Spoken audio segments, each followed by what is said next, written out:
please subscribe and don't forget to press the bell icon to get notified whenever we upload a new video.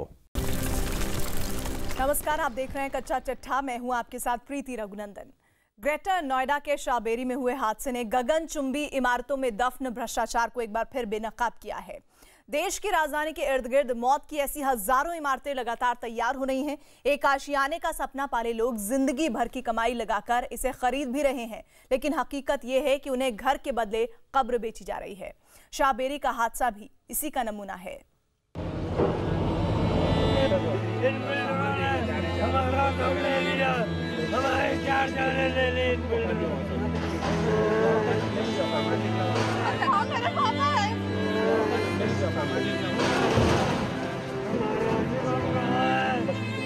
ये आंसू बेबसी के हैं।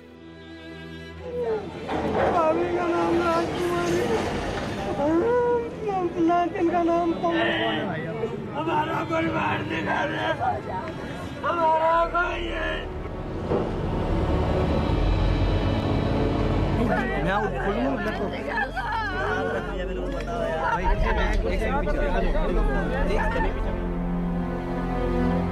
किसी को नहीं आइडिया तो ये ऐसे गिर जाएगी। 2 दिन बाद ही 14 को तो गृह प्रवेश ही करा है। वो काम करते थे। उनके साथ कितने लोग थे? हमें तो सवेरे पता लगा।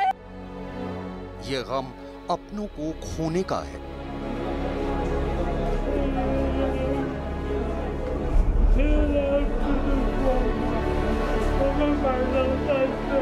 बॉडी गई है सम, उसमें तो बताओ कौन है क्या है, कुछ नहीं पता चल रहा हमें। पता नहीं मिल रहा है, ना कोई कुछ मिल रहा है, मदद मिल रही है, ना कुछ मिल रहा है।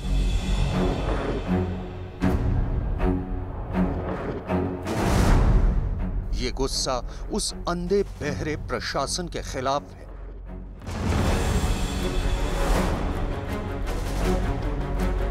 हजारों बिल्डिंगें जो है अनऑथराइज हैं। जीआईसी ने हमें लोन दे रखा है, लेकिन आज तक सर यहाँ पे कोई भी प्रशासन कोई भी कुछ भी नहीं आया। आरडब्ल्यू की तरफ से एक एप्लीकेशन दिया था डीएम साहब को, लेकिन आज तक उस पर कोई कार्रवाई नहीं हुई है।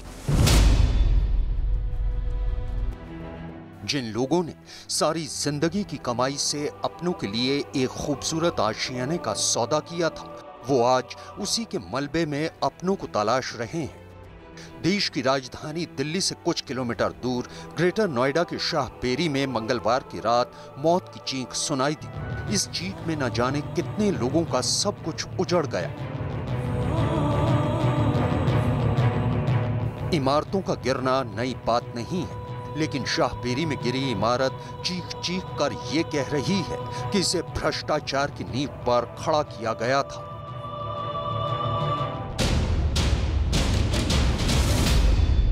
डीएम साहब ने यही किया था कि कॉलोनी आपकी रजिस्टर्ड है अनरजिस्टर्ड है। क्वेश्चन था उनका। क्वेश्चन उनका यही था। जब हम लोगों ने बोला अनरजिस्टर्ड है तो उनका केवल बोलना यही था। जब अनरजिस्टर्ड है तो इसका कार्य हमारे थ्रू नहीं हुआ, इसको मैं रेफर कर देता हूँ सीईओ को। लोगों का ये गुस्सा इसलिए उफान पर है क्योंकि मौत की जिस इमारत ने दर्जनों परिवारों को उजाड़ दिया है, वो कोई बरसों पुरानी बनी बिल्डिंग नहीं थी। इसे तैयार हुए कुछ महीने ही बीते थे और इसमें रहने वाले कई परिवार तो अपने नए आशियाने में एक हफ्ता ही गुजार पाए थे कि मौत ने दस्तक दे दी, जिसका शिकार लोगों में शिवम त्रिवेदी नाम के शख्स का परिवार भी शामिल है।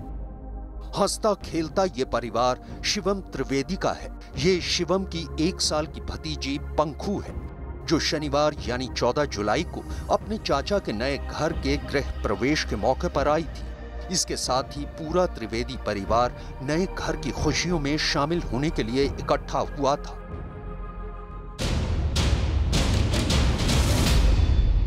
ये 14 तारीख को आए थे, जिसमें गृह प्रवेश कराया था। आए तो घर के काफी लोग थे और सब लोग 15 तारीख को चले गए थे यहाँ से। ये 4 लोग यहाँ रह गए। ये वीडियो गृह प्रवेश के मौके पर ही बनाया गया था। अभी घर आए मेहमान भी वापस नहीं गए थे। मासूम पंखू ने तो शायद अभी नए घर को अच्छी तरह से देखा भी नहीं था। उससे पहले ही ये आशियाना इस परिवार की कब्रगाह बन गया। पंखू दिखवा दो हमें, पंखू दिखवा दो हमें, दिखवा दो हमारी पंखू। शिवम की तरह ही मौत की इमारत में रहने वाले कई परिवारों की कहानी है, जो अपने सपनों के आशियाने के मलबे में अपनों को तलाश रहे हैं। सवाल ये है कि ये इमारत 1 महीने भी क्यों खड़ी नहीं रह सकी? क्या ये सिर्फ हादसा है या फिर इसे इमारत हत्याकांड कहा जाएगा? शाहबेरी में जिस जगह पर 2 बिल्डिंगें गिरी हैं वो 5 और 6 मंजिला थी, लेकिन यहाँ पर मैं आपको कई सारी की तादाद में वो अवैध बिल्डिंगें हैं जो अवैध नक्शे में पास की गई हैं। ग्रेटर नोएडा का शाहबेरी गांव वो इलाका है जहां पिछले कुछ साल में ऐसी इमारतों की बाढ़ सी आ गई है। इसकी एक बड़ी वजह इस इलाके में गगनचुंबी इमारतों की तैयार हुई दर्जनों सोसाइटी हैं।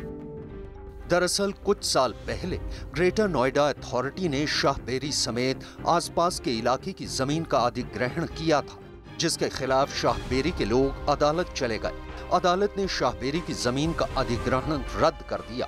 इसके बाद बचे हुए इलाके में गगनचुंबी इमारतें तैयार हो गई हैं, जिससे शाहबेरी की जमीन की कीमत काफी बढ़ गई है। अब जमीन माफिया किसानों से जमीन खरीदकर उस पर अवैध रूप से इमारतें बना रहे हैं, जिसके एक एक फ्लैट लाखों में बेचे जा रहे हैं। हमने डीएम साहब से जाके मिले तो डीएम साहब ने पहले हमको बोला कि ये सारी ही मतलब एरिया ही अनऑथराइज है।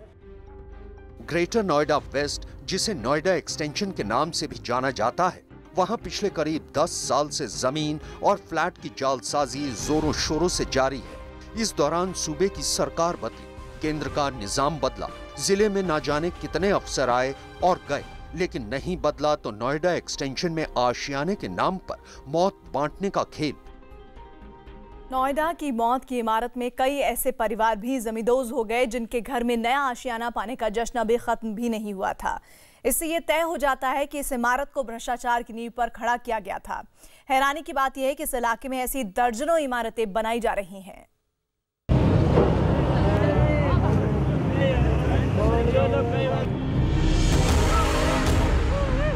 मौत की इमारत ने उजाड़े दर्जनों परिवार। भ्रष्टाचार की नींव ने तबाह की सैकड़ों जिंदगी। इसके बावजूद आंख खोलने के लिए तैयार नहीं प्रशासन।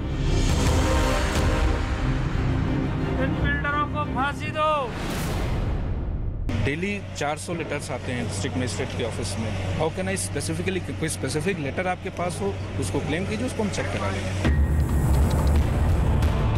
दर्जनों परिवार उजड़ने के बाद भी ये जवाब है नोएडा के additional district magistrate Kumar Vinod का। कुमार विनोद साहब भी उन लोगों में ही शामिल हैं जिन्हें जिला के प्रशासन दुरुस्त रखने और गैर कानूनी चीजों पर लगाम लगाने की तनख्वाह मिलती है। लेकिन इतने बड़े हादसे के बाद भी उनका वही जवाब है जो आमतौर पर ऐसे मामलों में प्रशासन का होता है, यानी आप अपनों को गंवाकर भी धैर्य रखिए, हम जांच करेंगे। इंक्वायरी सेटअप की है एडीएमई के अंडर में। ये तो जांच का विषय है, इसकी जांच होगी। जो भी इलीगल बिल्डिंग्स हैं उनके विरुद्ध जो भी नियमानुसार कार्रवाई होगी वो कराएंगे। मौत की इमारत का बनते ही बिखर जाना इस बात का सबूत है कि इसे कानून की ताक पर रखकर तैयार किया गया। लेकिन अब जिन पर कानून लागू करने की जिम्मेदारी है वो एक सुर में एक ही बात कह रहे हैं। साफ है कि नोएडा एक्सटेंशन में इमारत बनाने और आशियाना बनाने का एक काला खेल चल रहा है, जिसमें बहुत से लोग शामिल हैं।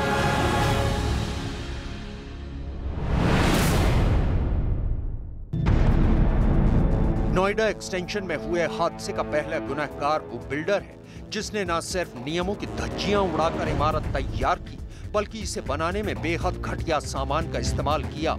पुलिस ने इसी सिलसिले में अब तक 4 लोगों को गिरफ्तार किया है, जिन्होंने इन दोनों इमारत को बनाने वाले बिल्डर के नाम का खुलासा किया। इसमें पहला बिल्डर है मेरठ का रहने वाला सलीम नाम का शख्स, जबकि दूसरी इमारत के बिल्डर का नाम पंकज गोयल है। पुलिस की गिरफ्त में आया ये शख्स जमींदोज हुई एक इमारत के बिल्डर पंकज गोयल का रिश्तेदार है, जिसका कहना है कि उसका इस हादसे से कोई लेना देना नहीं है।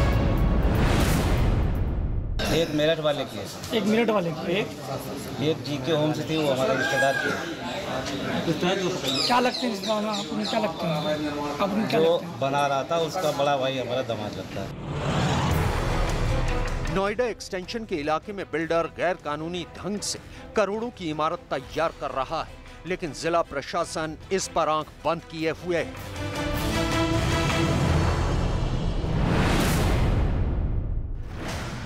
इसलिए इमारत हत्याकांड में जिला प्रशासन भी अपनी जिम्मेदारी से बच नहीं सकता है। हैरानी की बात यह है कि जिलाधिकारी बीएन सिंह समेत जिले के कई अफसरों से इस बारे में दर्जनों बार शिकायत भी की गई है, लेकिन इसके बावजूद उनकी नींद नहीं टूटी। डीएम ऑफिस बोले कि ये 420 केस है, आप चले जाओ वहाँ पे एसएसपी में भी हमने दिया। आप 16/5/18 में हमने दिया था कंप्लेन, लेकिन अभी तक उसका भी कोई रिस्पॉन्सिबिलिटी नहीं मिली। इमारत हत्याकांड की तीसरी बड़ी गुनहगार ग्रेटर नोएडा अथॉरिटी है, जिस पर इस इलाके में जमीन और निर्माण से जुड़े कामों के देखरेख की जिम्मेदारी है। ग्रेटर नोएडा अथॉरिटी ही इस इलाके में ये तय करती है कि कहां कैसा निर्माण कार्य हो सकता है। शाहबेरी हादसे को देखा जाए तो इसमें ग्रेटर नोएडा अथॉरिटी पर कई आरोप लग रहे हैं। यह हादसा ग्रेटर नोएडा अथॉरिटी के इलाके में हुआ है, जो पहले यहां की पंचायत के अधीन था। बाद में अथॉरिटी ने इसे अपने अधीन कर लिया। अदालत ने इस इलाके में निर्माण पर रोक लगा रखी है, इसके बावजूद यहां निर्माण कार्य हो रहा है। हैरानी की बात यह है कि इमारत का नक्शा अथॉरिटी ही पास करती है, जो नियमों के मुताबिक सिर्फ 3 मंजिला इमारत का ही नक्शा पास कर सकती है, लेकिन यहाँ 3 मंजिला इमारत का नक्शा पास कराकर 8-8 मंजिला इमारत बनाई जा रही है, जिसमें 3 मंजिल के ऊपर के फ्लैट की रजिस्ट्री घूस देकर कराने का आरोप है। ऐसा नहीं है कि इस बारे में अथॉरिटी से सवाल नहीं होता, लेकिन अथॉरिटी के अफसरों और बिल्डरों की सांठ-गांठ ऐसी है कि एक आम आदमी कुछ नहीं कर पाता है। नोएडा एक्सटेंशन में बन रही मौत की इमारतों की जवाबदेही उन संस्थानों की भी है जो ऐसी अवैध इमारतों में जरूरी सुविधाएं दे रहे हैं। यहाँ बन रहे घरों की कीमत इतनी ज्यादा है कि आम आदमी इन्हें खरीद नहीं सकता है, लेकिन इसके लिए बैंक भी आसानी से लोन कर रहे हैं। नोएडा एक्सटेंशन में हुए हादसे के बाद ये सवाल उठ रहा है कि आशियाने के नाम पर चल रहे काले कारोबार की जड़ें कितनी गहरी हैं, क्योंकि इन घरों की कीमत इतनी ज्यादा है कि आम आदमी इसे खरीद नहीं सकता है। इसके लिए उसे बैंक के दरवाजे पर जाना होता है। बैंक किसी भी प्रॉपर्टी पर लोन देने से पहले उसकी गहन छानबीन करता है, लेकिन नोएडा एक्सटेंशन में अवैध इमारतों पर बैंक आसानी से लोन दे रहे हैं। जनता व्यवस्था को चलाने के लिए सरकार चुनती है, मगर अफसर अपनी जिम्मेदारी नहीं निभा रहे हैं, तो उन पर लगाम लगाना सरकार का काम है। लेकिन नोएडा एक्सटेंशन में बरसों से चल रहे अवैध निर्माण को लेकर सरकार भी गंभीर नहीं नजर आती।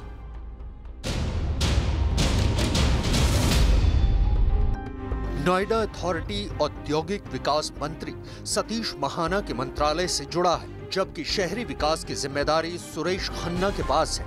अगर इन दोनों मंत्रालयों ने सख्ती बरती होती तो शायद ये हादसा नहीं होता। ये जो कार्रवाई हुई है, जिलाधिकारी ने भी मजिस्ट्रियल जांच के आदेश दिए हैं, 15 दिनों में रिपोर्ट मांगी है।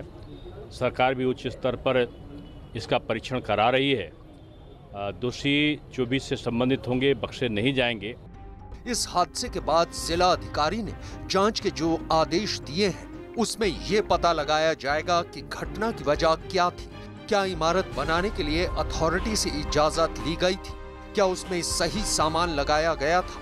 और क्या अवैध निर्माण रोकने के लिए अथॉरिटी ने कोई कदम उठाया था? प्रशासन की जांच रिपोर्ट आने में भले ही वक्त लगे, लेकिन चश्मदीदों के मुताबिक मौत की इमारत में पानी भरा और मंगलवार शाम 5 मंजिला इमारत बगल में खड़ी 6 मंजिला इमारत की ओर लुढ़क गई। इसके बाद दोनों इमारतें एक साथ जमींदोज हो गई और इसके साथ ही दर्जनों परिवार भी बिखर गए।